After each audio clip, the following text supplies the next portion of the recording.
So it's my pleasure to, the organizing committee wanted to talk about CBDR on the front lines, really the nitty-gritty, how it's working, how healthcare providers are using it. And we went back and forth, and we eventually said, well, the Hamilton Group has a lot of experience, been using it for 3 or 4 years, 4 years now. So we said, let's get the team together and present all the different perspectives on how one comprehensive care team uses CBDR really, on the front line. So I'd invite that group of 4 to come up to the front.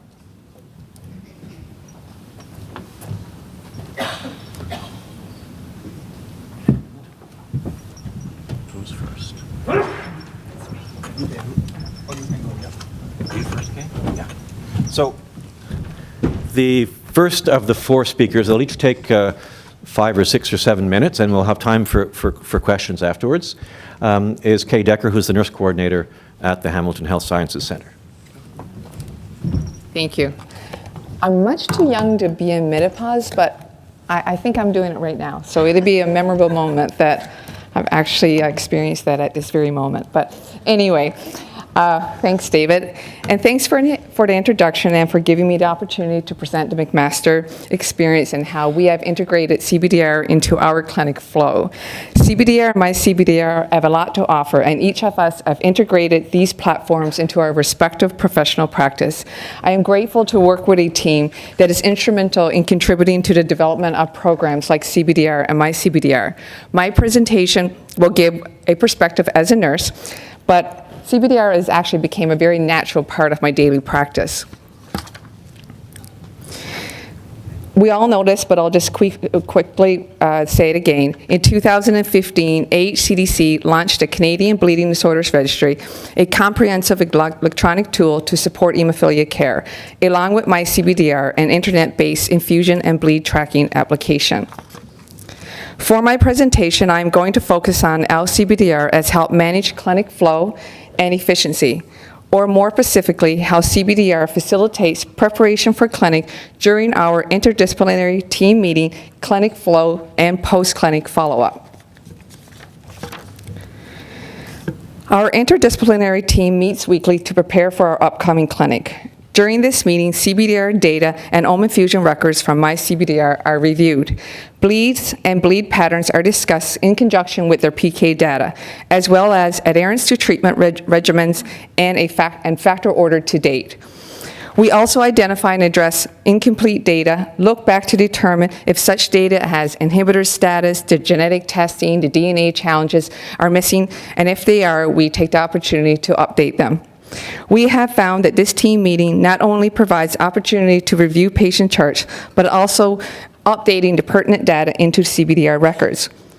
Although we take the time to formally review CBDR and MyCBDR during team meeting, the management of CBDR records is integrated into my daily practice. Sorry, I got ahead of myself too, Shannon. During clinic, all team members, including learners, have access to CBDR and WAPPS Hemo, providing them with tools that add to the patient's health information, elaborating on pertinent data pertaining to their bleeding disorder. Patient's assessments includes a review of CBDR data with the patient and the caregiver. CBDR assesses in highlighting individual patient needs. Patient assessments are reviewed by the interdisciplinary team, and the care plan is presented to the patient. In the interest of time, I will demonstrate a couple of features CBDR has to offer today. The first one is the summary sheet. Patient summary sheet is reviewed with the patient during the review. It captures key bleeding disorder information at a glance, as you can see on this slide. Having a robust CBDR database allows for greater clinic efficiency and flow by allowing more time to address emergent and relevant issues. For example, the current treatment regimen is confirmed by the patient. This allows us the opportunity to review any differences, if any, that may have occurred beyond the prescribed treatment plan. A second area of interest to review with the patient is their viral status. The interpretation of viral status is often complicated and requires ongoing evaluation by the healthcare professionals. CBDR has assisted us to identify patients who have been lost to follow-up and who have not yet received optimal care for their hepatitis B and C. The patient dashboard is used during clinic reviews. By reviewing data within CBDR and MyCBDR with the patient, care teams can obtain a more comprehensive overview of patient's profile, individualize treatment regimens, make more informed treatment decisions. CBDR and MyCBDR stimulates engagement, allowing for open communication between the patient and the healthcare professional. Using the patient's own data to educate them empowers the patient to better understand their bleeding patterns and be active in the management of their hemophilia care. In collaboration with the patient and other team members of the healthcare team, we review treatment prescribed, product ordered, and treatment infused. If bleeds are a concern and the patient has not had a recent change in their daily activity, we can quickly look back at historical treatment regimens and infusion graphs to assist if an adjustment to their treatment regime is required. This information, together with WAPPS integrated in CBDR, has helped the healthcare teams to individualize and optimize patients' care plan. 2 minutes? Okay, I'm good. CBDR 3.11 will allow the users to navigate through a calendar view of events by selecting a specific month. And also the other thing that will be coming to soon, we all know that we have new innovative therapies coming, and the ability to record a bleed that did not require a treatment, it will be coming in future versions of MyCBDR. Just quickly go. I just want to, Dr. Euro has already mentioned this, so I can move on. And he's already mentioned this, so I can move on too. So nursing documentation is completed in CBDR and copied and pasted into hospital records. Laboratory and diagnostic tests are added to a shared drive and updated in CBDR when available. Dual computer monitors has made an immense impact on the time spent documenting and inputting data into in CBDR. And I can actually, it's something simple, but it really has made a big difference to my practice. Hutter highlights and transitioning and sharing records in CBDR. The CBDR and MyCBDR platforms allows efficient sharing of information between patients and caregivers and their care teams. Transitioning and sharing records allows synchronized communication between HTCs across Canada. And this was go ahead. Feedback from a learner. This was one of the residents in our clinic. I've been fortunate to have had the opportunity to work in the hemophilia clinic at McMaster. It is updated rigorously, and it is very helpful to have information consolidated into one system. One of its noteworthy features is that patients can document treatments and bleeds events with personalized comments. As a healthcare provider, this helps us understand our patients' overall well-being and further optimizes their care. This is feedback from a patient. Has a severe hemophiliac, maintaining accurate diaries has always been challenging. Using MyCBDR has allowed me to easily record my infusions and bleeds. This has made clinic appointments more productive, as I no longer have to try and remember when I treat and for what reasons. In addition to MyCBDR, the WAPPS has allowed me and my hematologist to develop and optimize a prophylactic schedule which limits the number of infusions but makes sure my factor level remains high enough to prevent spontaneous bleeds. So in summary, CBDR and MyCBDR is visually reviewed and promotes natural discussion. Not having to spend a significant amount of time collecting information allows the nurse and the patient to build a therapeutic relationship and focus on reviewing and verifying data and providing patient education. No expectations is placed on the patient to recall precise infusion records. Consolidates relevant medical patient data into one easy accessible location. AHCDC has invested the time and resources to allow this to happen, but needs the support and dedication from all team members in order to continue to build a robust registry. CBDR and MyCBDR lay a foundation for innovative care in Canada. Thank you.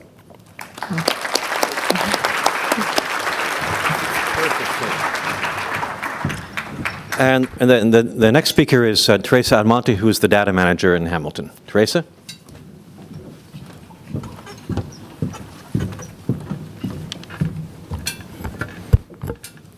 So, good morning.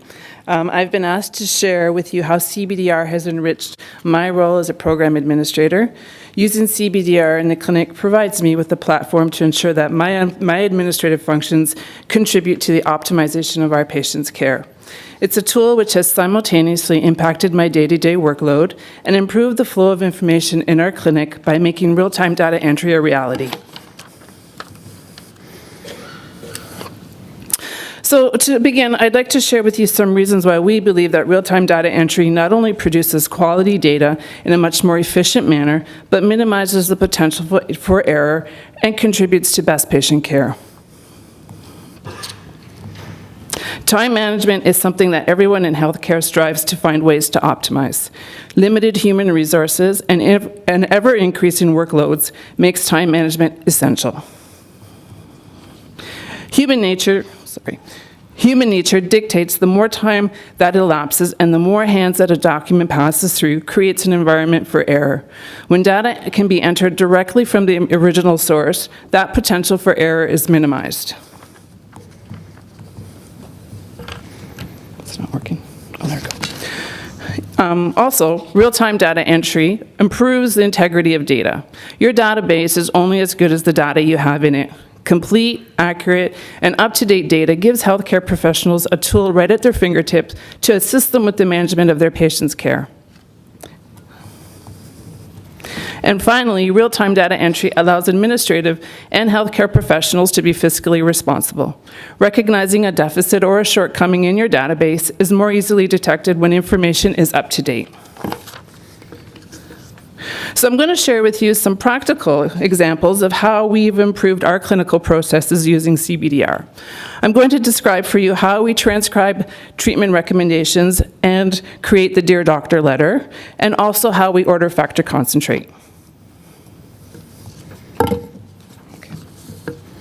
So my first example is transcribing treatment recommendations and creating a Dear Doctor letter. As with other clinics, our patients are scheduled for regular routine visits. And during these visits, treatment recommendations are reviewed. A treatment card is produced and given to the patient, and those recommendations are also put into a chart. Now, the treatment recommendations have to be then transcribed into a database, and a Dear Doctor letter needs to be generated, and the healthcare professional needs to sign that letter before it can be mailed away. Historically, all that information and all that data entry was done after clinic was over and done with. So we tried hard not to create any error or any delays with that entry process, but unfortunately there were times when that data did get entered at a late date. These delays were a result of having to track down charts and documentation, confirm the information was accurate, and then waiting for physicians to sign the letters. When these recommendations are up to date, a ripple effect of problems can occur. Healthcare providers cannot use the database for care management. There's a risk of factor orders being incorrect. And as well, patients who use MyCBDR cannot access their most up-to-date treatment recommendation on their devices.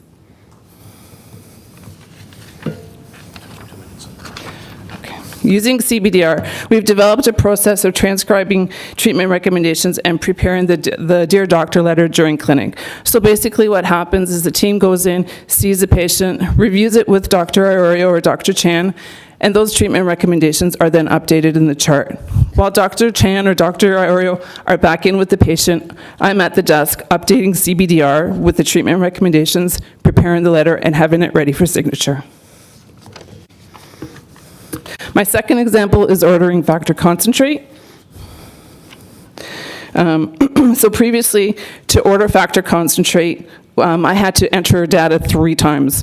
Once was through the CBS order form. I had to complete that and fax it, and then that data had to be entered into a database for record keeping, and thirdly, another order had to be created and sent to the blood bank for notification of the order. So what we did was we created a process that only allowed me to have to enter the data once using CBDR. And just a quick demonstration.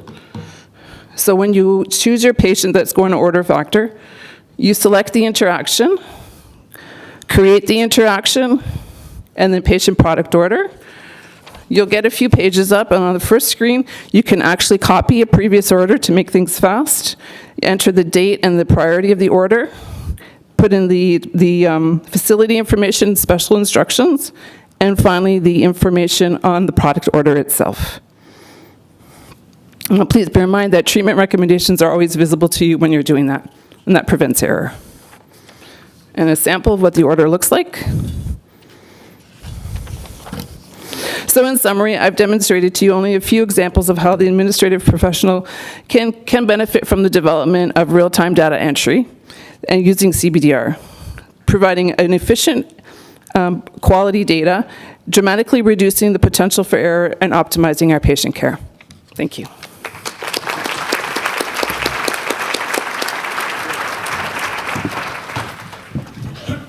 And the next speaker is Karen Strike, a physiotherapist from Hamilton. Last but not least.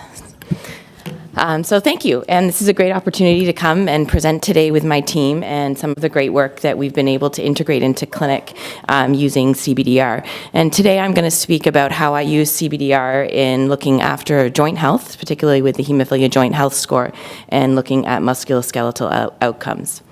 So there's 3 points that I'm going to cover today, and using CBDR to look at longitudinal measures of joint health, as well as how I use CBDR for the clinical assessment of an acute painful episode. Is it a bleed? Is it not a bleed?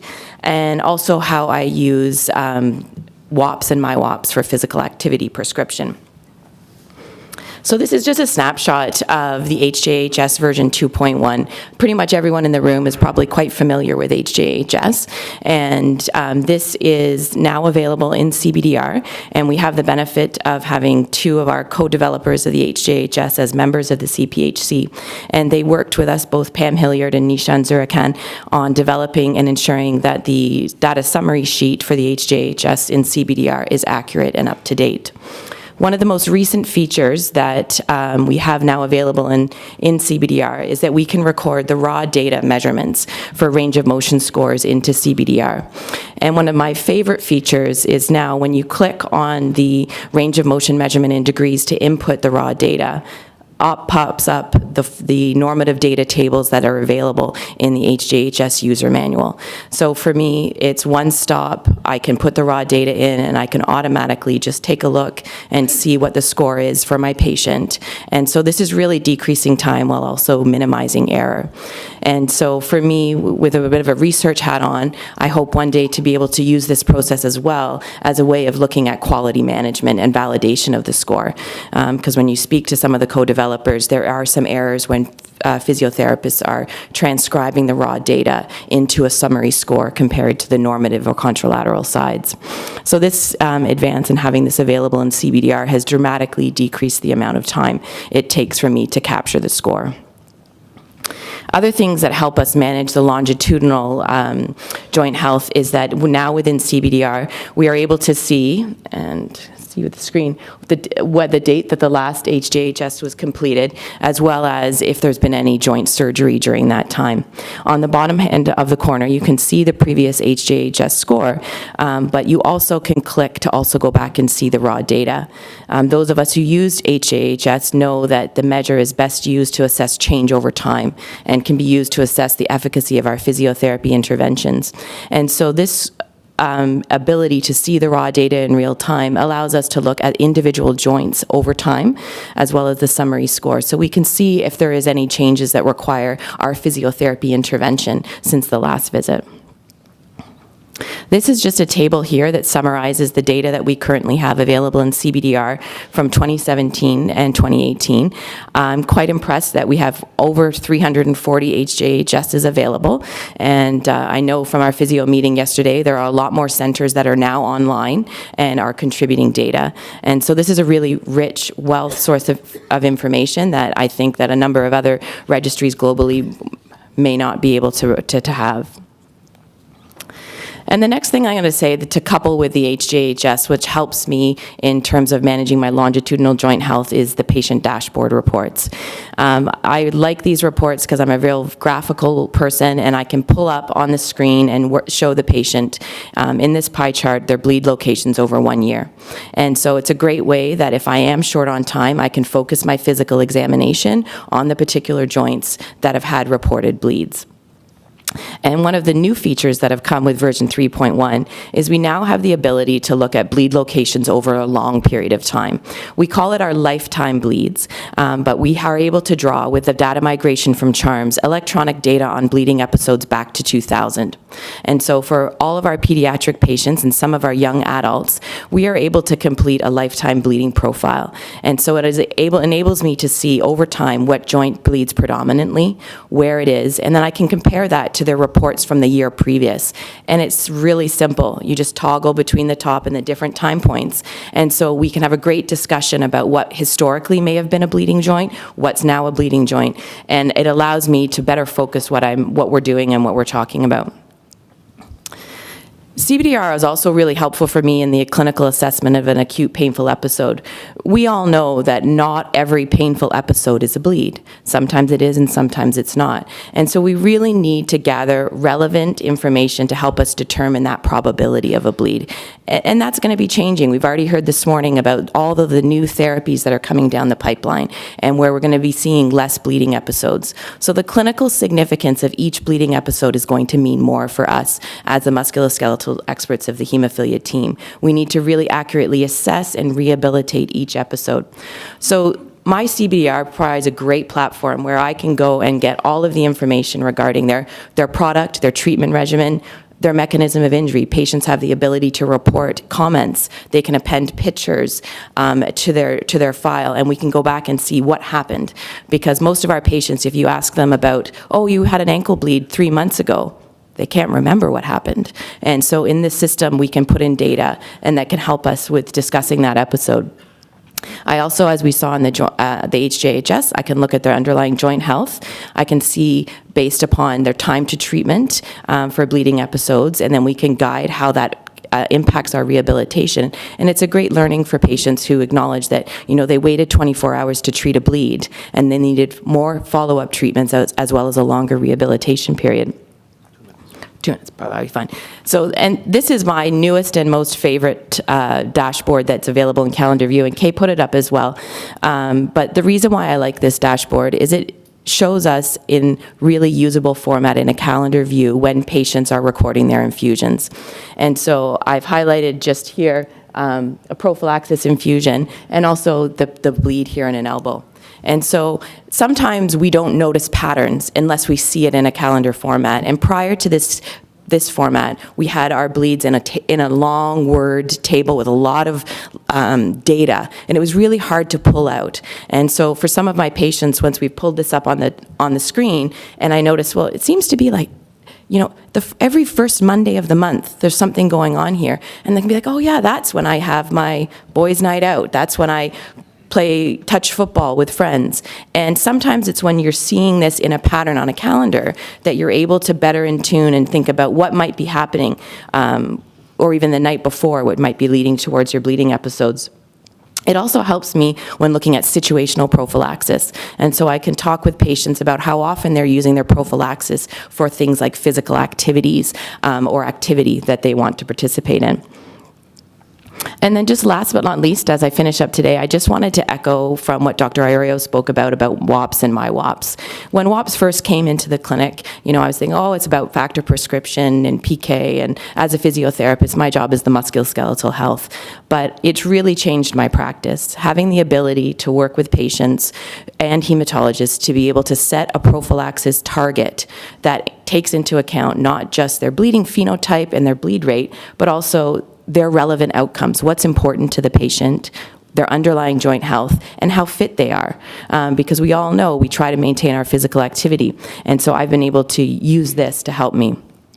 Then I just wanted to last echo the importance of the MyWAPPS. A lot of the patients, we've been using this to prescribe physical activity, and a lot of physical activity is spontaneous, is that we are out with friends and then we just start throwing a ball around or doing things. It allows the patients in real time to assess risk as well as to concurrently or even retrospectively look at bleeding episodes. So for me, I've been able to use this to help guide and set for different potential factor levels for physical activity. And in summary, I just want to put that out there, that outcome measures really reflect the impact of the services we provide our patients. And I know it is difficult to get these measures into CBDR. It is duplicate entry, and our colleges don't require us to put information there. But we really need robust assessment, treatment, and outcome data so we can use it for potential analysis. It'll provide us with the ability to pool data and look at different subgroups over time, but it also allow us to potentially create predictive models, is that we'll be able to realize with using this data who is at risk and based upon their joint health or their physical activity levels. So I think that this is just how I've integrated it into my physiotherapy practice, and it's really been helpful for CBDR to help guide more evidence-informed decision-making. Thank you.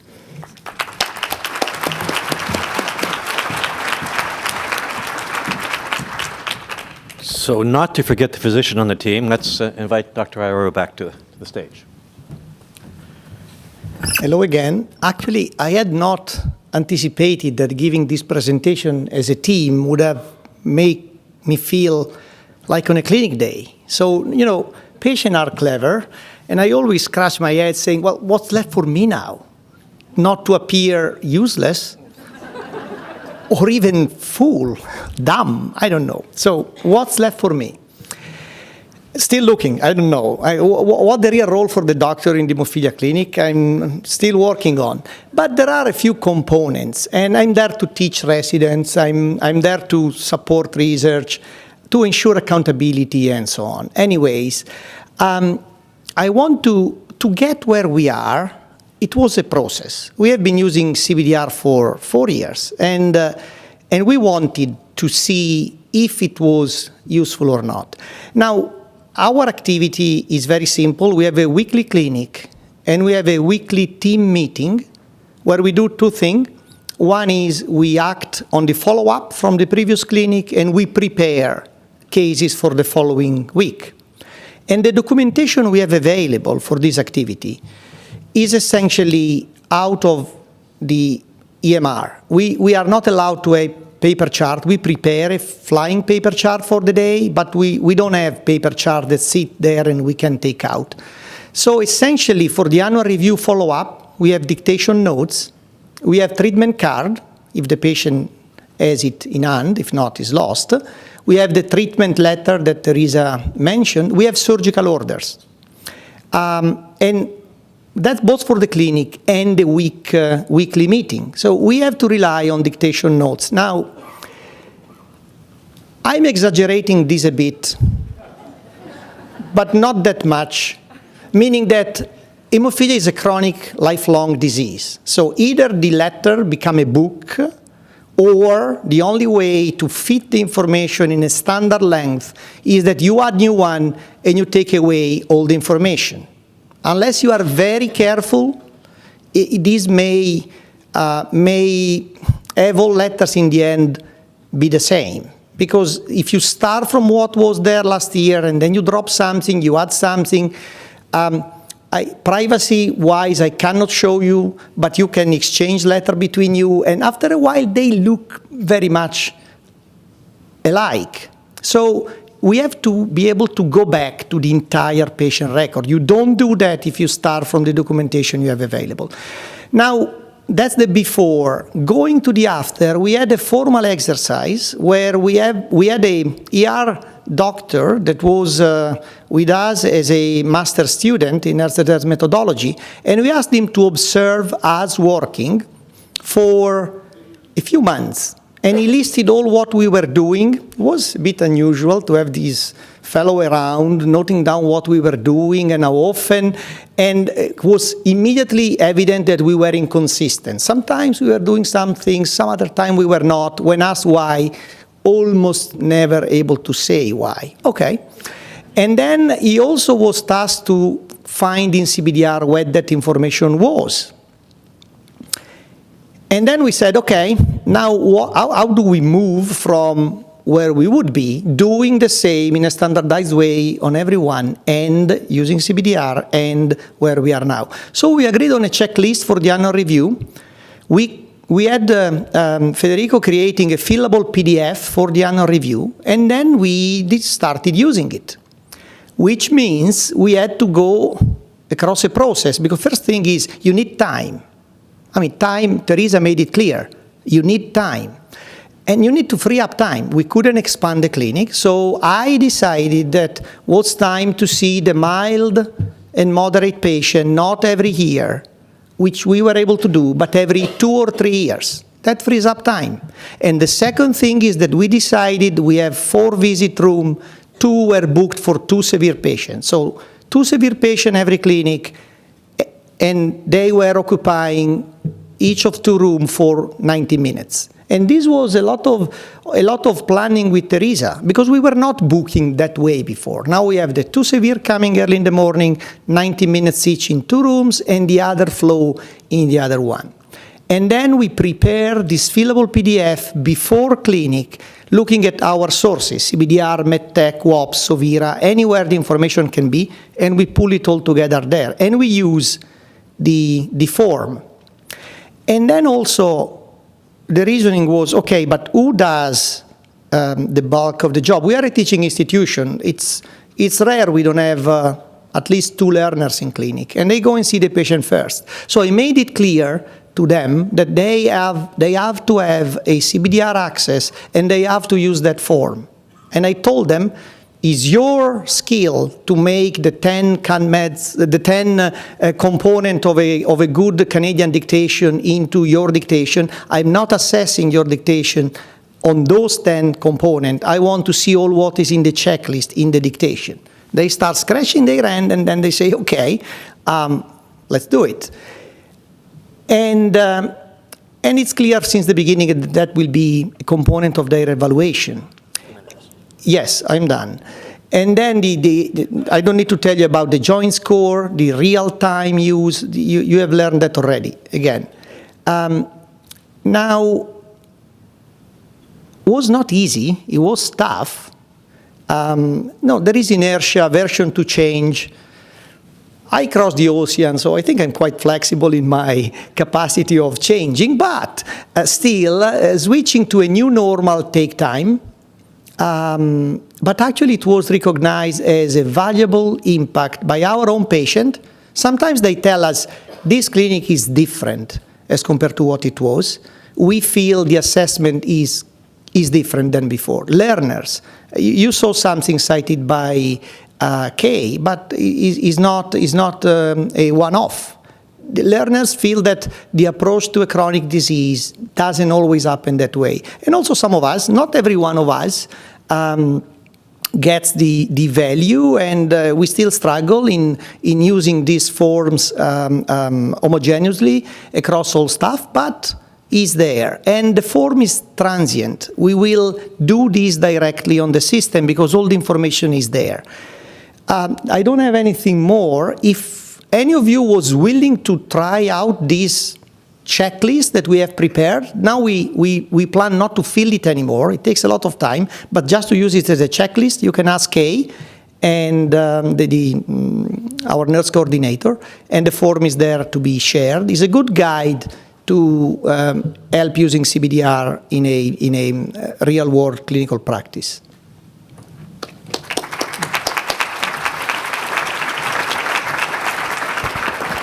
So I'm not sure we brought any of you to tears, but I think they are really impressive tools. Before we award the cup, and we'll tell you about the cup in a minute, we have 5 minutes for questions.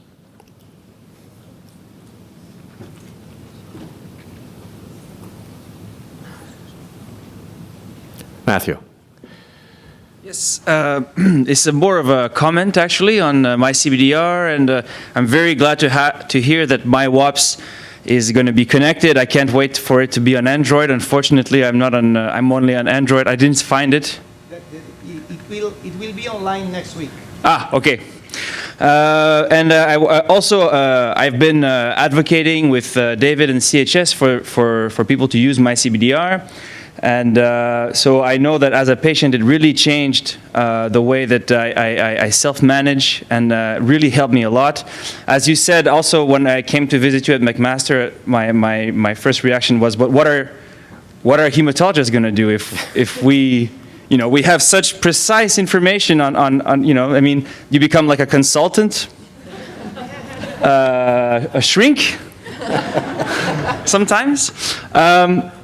But also, I think that one important part is that as patients have more and more responsibilities within the actual care, I think education will be, and patient empowerment, patient engagement will be more and more important, because more people are autonomous, the more they have to be able to self-manage, to understand how it works. And myself, I'm still understanding how my CBDR works, everything, all the intricacies of it.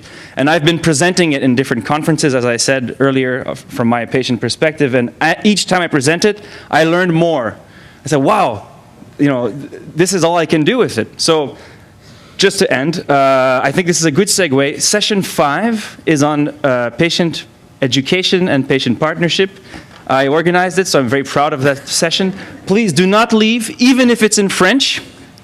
We have translators outside the door, translator thingies, so please get them for session 5, and I think it's going to be a great follow-up to this conversation. Thank you very much. Thanks for the plug.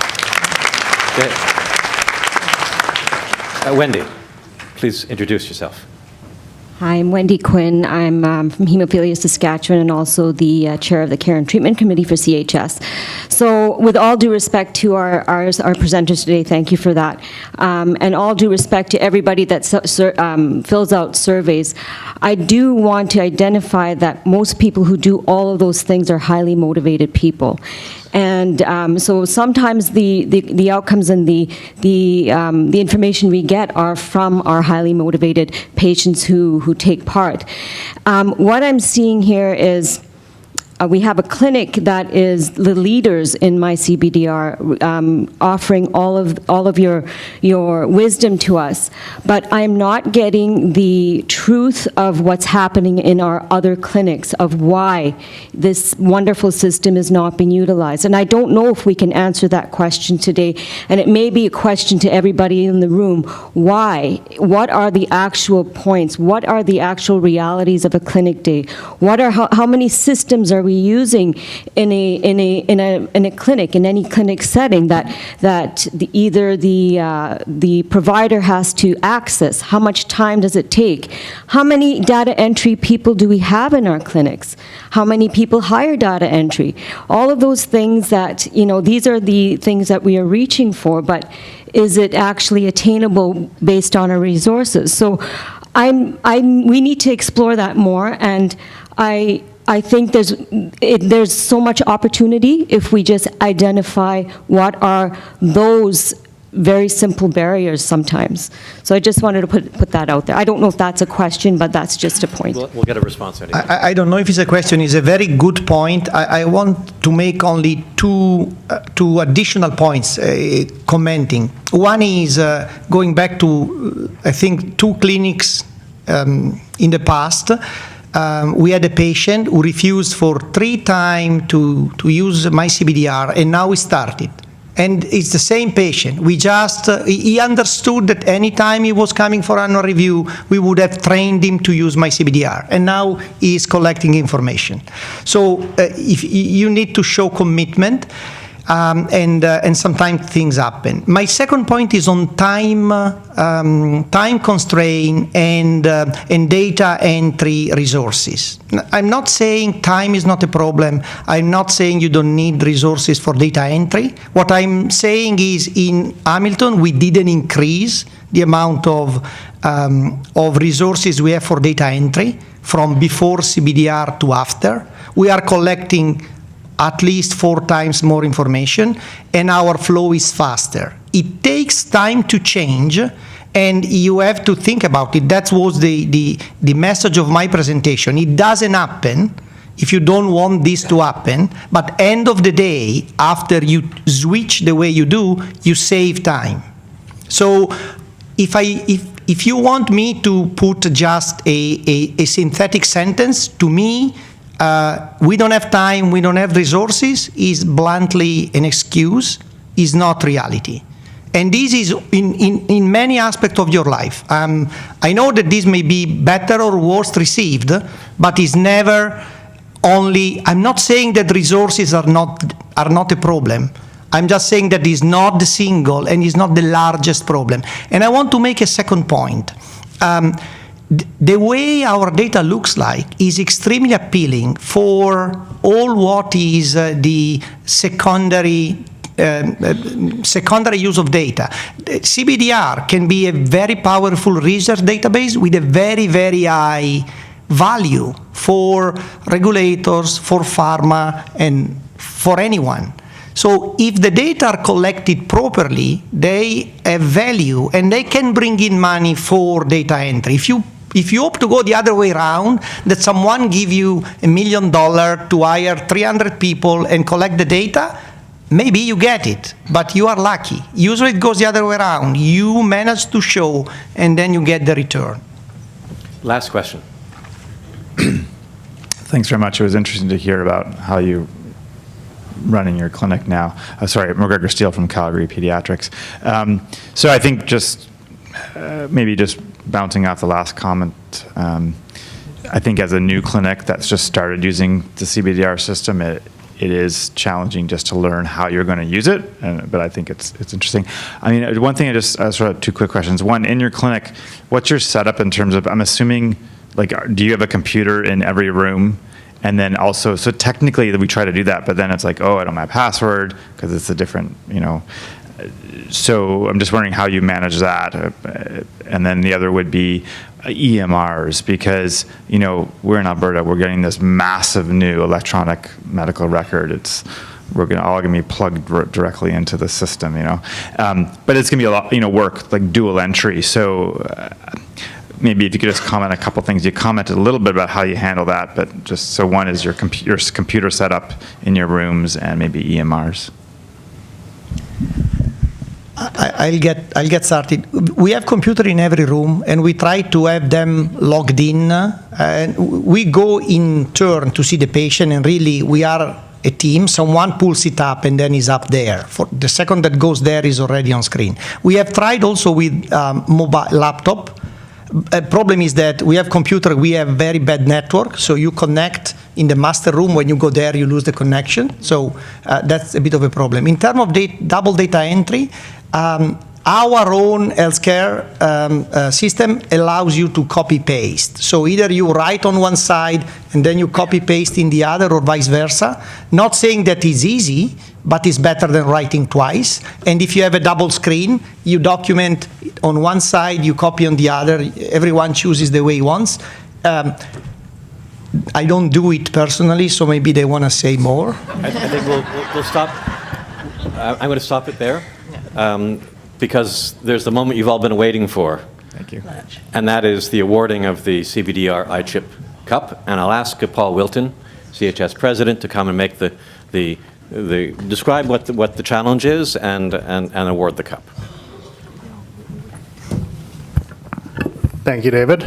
For those of you wondering, an update, I'm now at 11%.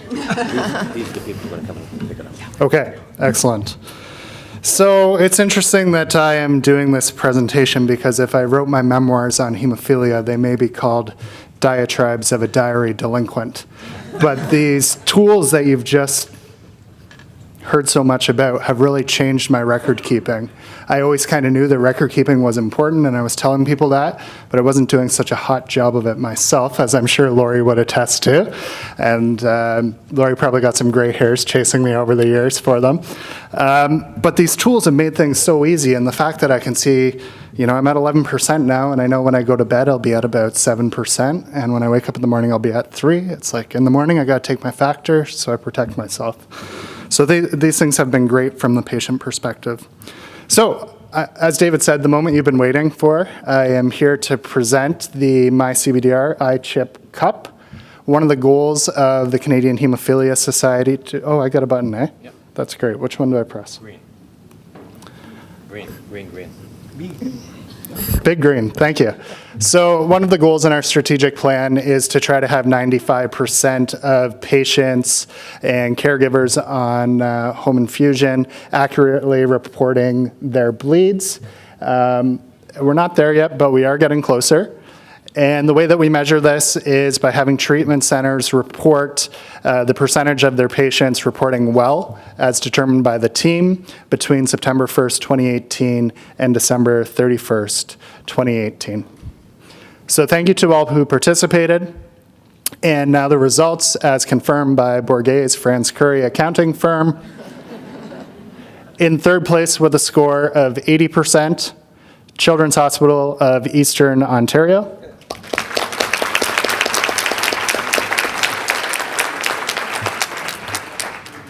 That's so polite. In second percent with a score of 85%, Hamilton Niagara Regional Hemophilia Treatment Center.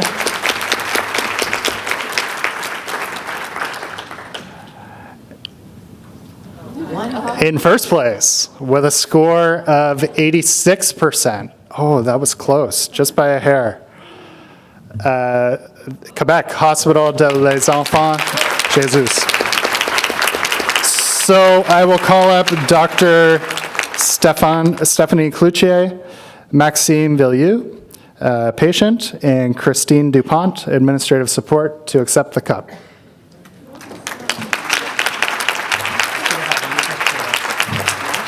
Music for us.